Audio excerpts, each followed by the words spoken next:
with the Olympic Games coming up at any moment and Euro 2024 being battled in, amongst other places, Munich, I thought this would be a good time to play you a track I recorded as The Athlete's Foot and put it out in, I think, 1972, the Munich Olympic Games theme. Fun enough, since then I've spent many times, months, years in Munich, in the Olympic Stadium area, where they built the most enormous and fabulous swimming pool for all the swimming events, and I've swum in it from then on. It's still great, beautifully clean, enormously big, terrific place. But anyway, the Munich Olympics game theme by The Athlete's Foot. I put it out and it got a lot of reaction immediately, especially from a guy called Russell Harty. Russell Harty used to be a big TV show host, sort of Graham Norton, Terry Wogan, Michael Parkinson. He was one of those very good shows he did, and he absolutely fell in love with it and insisted I put it on his show with all sorts of friends singing along, and it looked as though it was going to explode into being the most enormous hit. And then all of a sudden, you may not remember this, especially if you're young, there was the most tragic and awful, appalling thing where I can't remember what exactly happened, but I think Israeli athletes got killed and there was a whole terror thing that went on and loads of people died. Anyway, it removed all the sort of humour and superficiality off the whole thing, and everybody took the event, quite rightly, very seriously, and my record then sunk without trace. I still think it's great fun and sounds rather good. Check out the lyrics.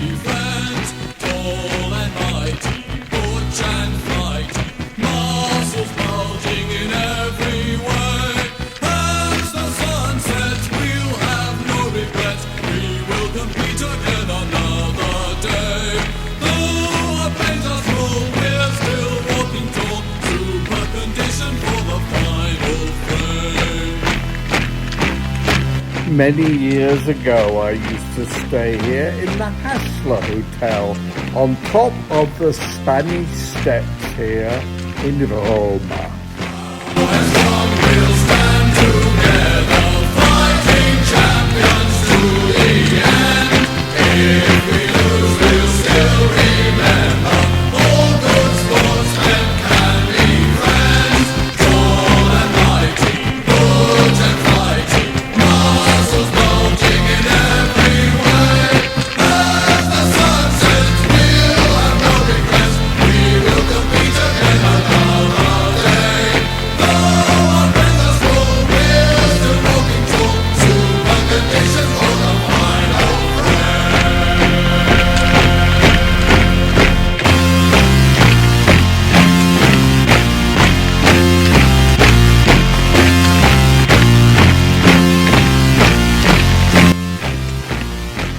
Interesting that you notice so much people watching here. A couple of my old friends who've been here almost as long as I have were astonished when I revealed to them that I was actually coming up for 80. Both of them said they thought I was about 60. Funnily enough, 60 is the amount of years I've been coming to this very place and swimming in this very pool and enjoying myself. 60 years, and I reckon the swimming, which I used to do about 5 hours a day, now it's about 2 hours a day, has actually given me 20 extra years of life. Don't you enormously admire J.K. Rowling? Not only is she a wonderful writer, but she's one of the few people to see through Keir Starmer, a man who only supports issues that he thinks will bring him votes and popularity. Ghastly man, cannot and must not ever be Prime Minister. As you look at my pool in Rome, I am actually quite sad to have left Florence when my gorgeous hotel there, the Villa Ptolemy, which I think you'll agree looks absolutely super at night time as well as by the pool in the sunshine. But I'm now back in Rome and I'm swimming away as I always do and love this place. I've stayed here years and years ago, can't afford to stay here now, but I come here every day and swim in the pool, looking, I have to say, you must admit, gorgeous.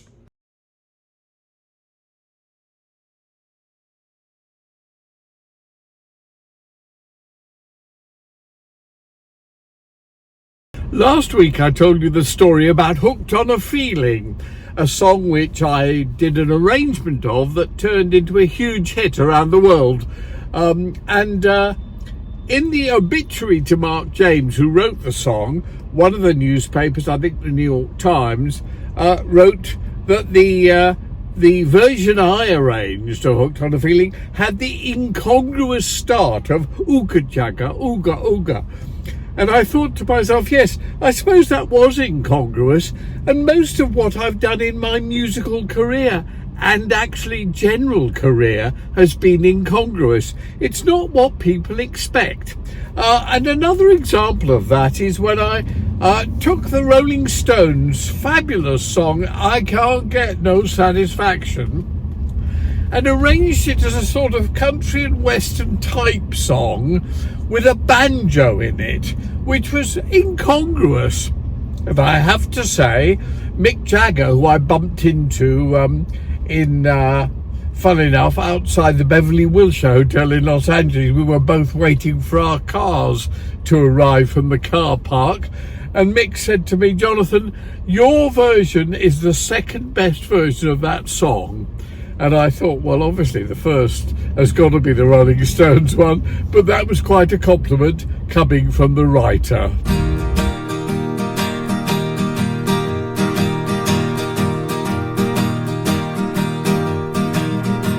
I can't get no satisfaction. I can't get no satisfaction.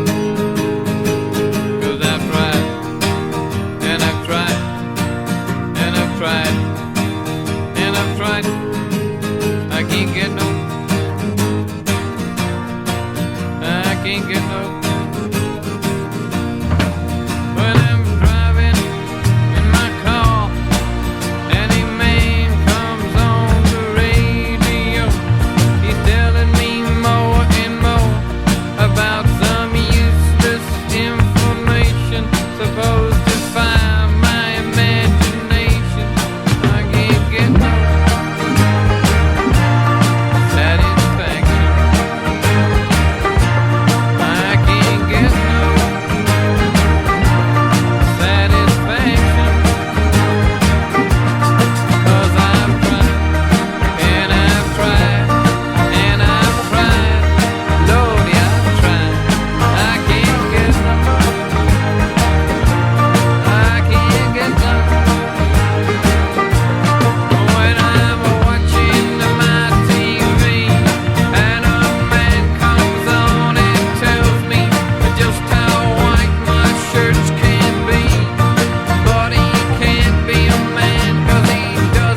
Yes, incongruous, and funnily enough, it has a connection to Italy as well, because my version, which I released under the name Bubble Rock, from my album Bubble Rock Is Here to Stay, which was full of incongruous arrangements of lots of songs, including Rock Around the Clock as a string violin waltz.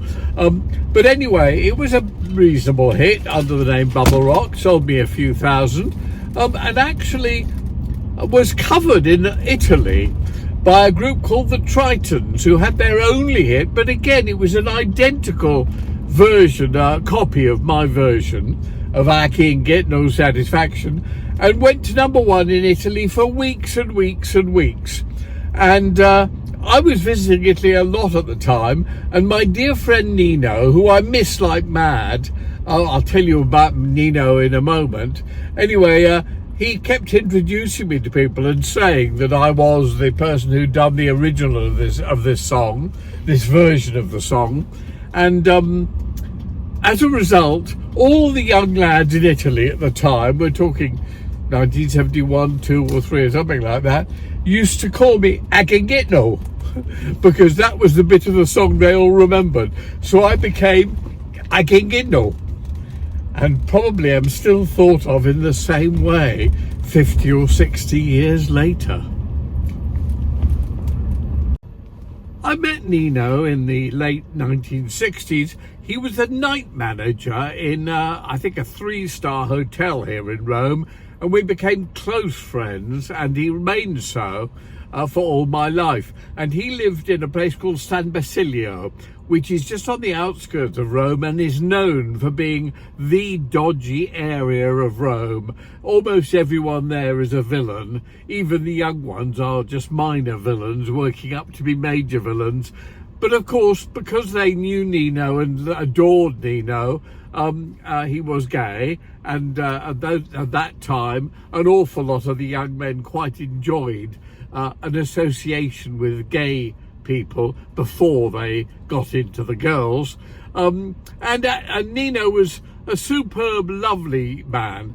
I mentioned earlier he introduced me to everybody as Aganghetno, and that's what I became known as, Aganghetno.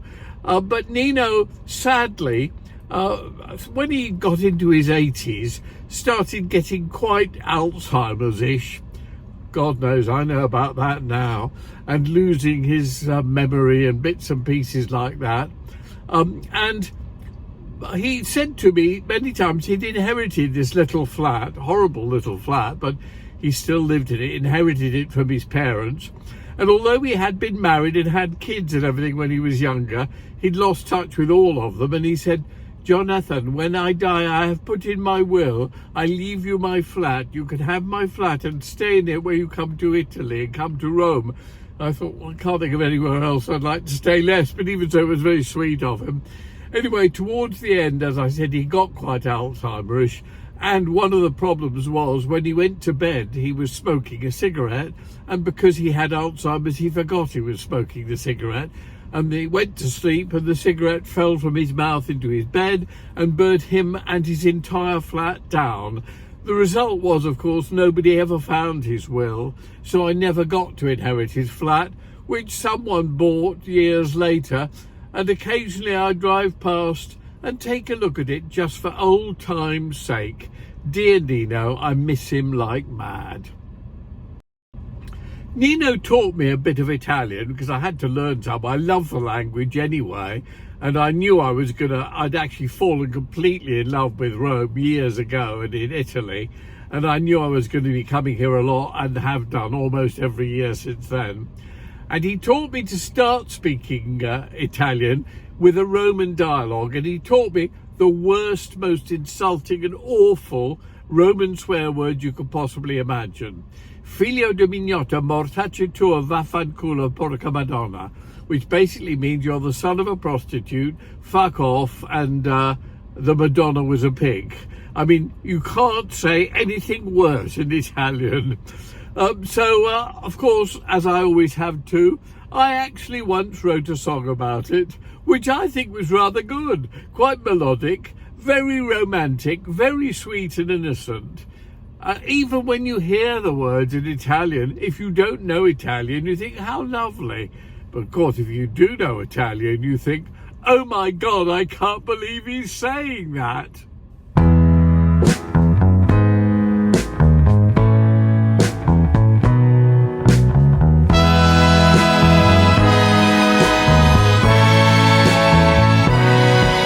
A beautiful lady, classy and solo, she spoke no inglese, and I no Romano. I begged my dear amico, who lived in San Basilio, teach me amore in Italiano, Nino. Figlio di mignota, mortacci tua, vaffanculo, io vecchio inglese froccio. Figlio di mignota, mortacci tua, porca Madonna bambina. I booked a tavolo per due at the Sanssouci Ristoranti. The orchestra played sweetly as we sipped our Chianti. I held her hand, stroked her thighs, looked into her eyes, whispered these words of love, watched her delighted surprise. Figlio di mignota, mortacci tua, vaffanculo, io vecchio inglese froccio. Figlio di mignota, mortacci tua, porca Madonna bambina.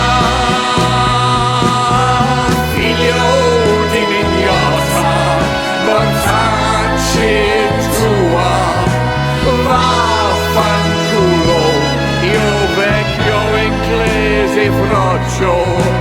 Figlio di mignota, mortacci tua, porca Madonna bambina.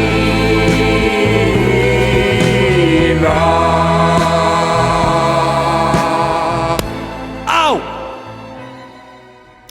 I spend most of my time in Rome, as I do in most places I visit, during the summer and in the winter, if it's sunny enough, by the pool and swimming.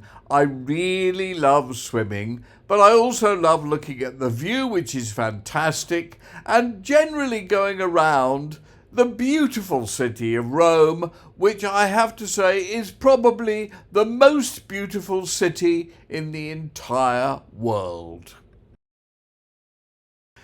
As election fever mounts and we get closer to the date of the general election, it strikes me that it's us that are the fools. We, the human beings who've been taken over by the superficiality of the insanity of thinking in simple terms and solving complex problems with simple solutions that simply do not hold up. For example, nobody cares whether the Prime Minister came home early from D-Day. For heaven's sake, it has no impact whatsoever on whether or not he is capable of running a government. I don't think he is, but even so, it's got nothing to do with him not turning up at later D-Day events. Likewise, whether or not people back the date of the election in betting. Many people did, probably, and many people would have if it had been a Labour government. It has nothing to do with whether governments are capable of running the country, which, in my opinion, most of the parties are not. Likewise, we see Nigel Farage, and we wonder, what is the appeal of Nigel Farage? Well, I'll tell you quite simply, and Lord Hammond said rather brightly, put it rather brightly on a weekend television show, Nigel Farage is a snake oil salesman.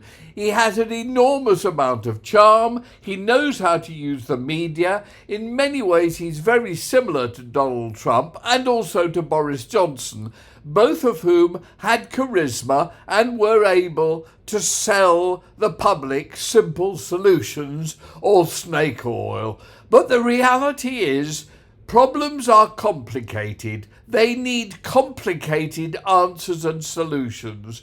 I really despair about we human beings who fall for the image always promulgated by the media, and the media which always loves simplistic headline stories, 3 words that actually catch the public's imagination. Brexit. Take back control. Stupid, stupid, so incredibly stupid. I'm afraid humanity has taken the stupid pill. I'm rather tempted to return to Great Britain to vote Conservative in the general election, simply because I feel Keir Starmer is not capable of being Prime Minister. I would vote for Labour if they had a decent leader, because I don't think Sunak or Davies are capable either. I think Sunak and the Conservatives are probably a better bet to vote for, unless you agree with me and do not vote. I adore Rome. If you've never been there, you must go there at least once, although I would suggest, like me, every year. See you next episode for A Victim Bites Back.